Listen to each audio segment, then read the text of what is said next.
जय शेजारी पाजारी आजूबाजूवाले, अहो तुम्ही शिकवलं म्हणून तर मी आले.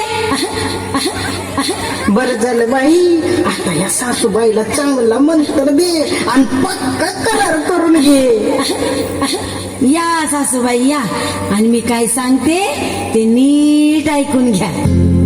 या झाडाला त्रास देऊ नका, भांडी घासायला लागू नका, कपडे धुवायला लागू नका, झाडू मारायला लागू नका. माफ कराई, माफ कर.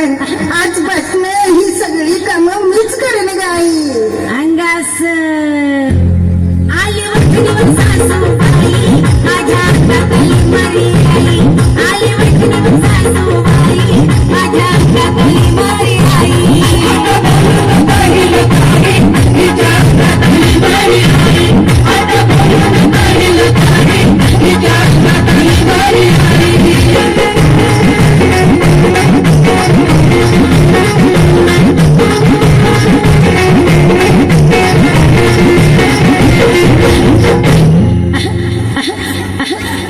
झाड शिकलेलं हाय, वाय वाय शिकलेला हाय गे माय.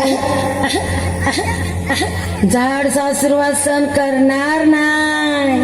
आजपासून कोण करेल सासूरवास? मला पिसाळलेला कुत्रा चावलाय का काय? घ्या अंगारा आणि चोळा सगळा तोंडाला. आणि झाड काय म्हणतंय कान देऊन नीट ऐका. झाड सकाळी उठणार नाही, तुझी स्वयंपाक करणार नाही, झाड लाजते बाई, तुम्ही भरपूर करायची नाही. नाही ग माते, आता मीच गावाला जाते आणि तिकडेच राहते. अंगास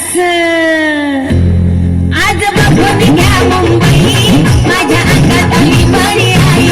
आज बघून घ्या मुंबई, माझ्या अंगातली बरी आई.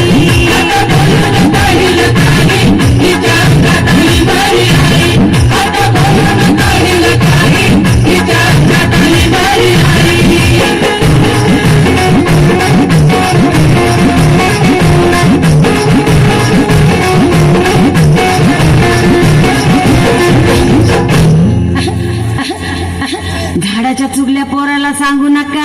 नाही सांगणार ग माते, नाही सांगणार. आणि जुन्या जमान्याच्या सासू आणि वागू नका. नाही वागणार ग माते, नाही वागणार.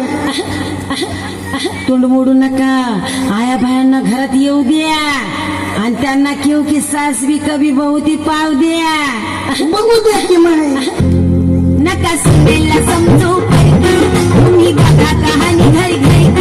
यात प्रथम सांगते बारकी, आजी ललिता पवार देवी माय, आता लय झालं ग बाई. बच्चे की जान लेती क्या? तुम्ही शिकलेला सुना, तुम्हाला कसा पटेल जमाना जुना. मला कळतात सारा खाना खुना, पण जाऊ दे, मला खाऊ दे तंबाखू. कुठं गेला चुना? आता चुनाला व्हायचा नाही, माझ्या अंगातली मारी आई. आता चुनाला व्हायचा नाही, माझ्या अंगातली मारी